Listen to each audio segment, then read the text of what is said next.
గుండుపల్లి రాంప్రసాదరెడ్డి, జగన్మోహన్ రాజు, అంటిపల్లి రాంప్రసాదరెడ్డి తరఫున 100 మంది పైగా రౌడీలు వచ్చి భయంకరంగా మా వాళ్ళు కొట్టి కూతులోంచి లాక్కొని ఇంత దారుణం ఆడారు. జగన్మోహన్ రాజు కూడా ఉన్నారు, మా ఊరు నాయకులు బొబ్బిలి నాయుడు వీళ్ళందరూ వచ్చి పోలీసు వాళ్ళు కూడా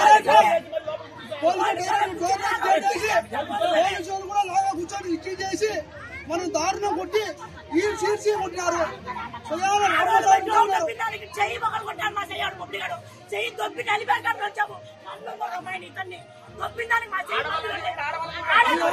సావడానికి సిద్ధం, దేనికైనా భయపడం.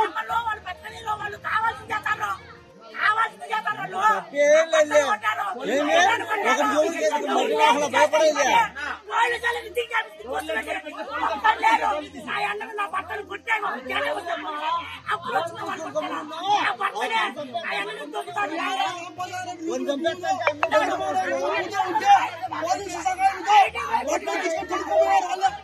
మందు తాగి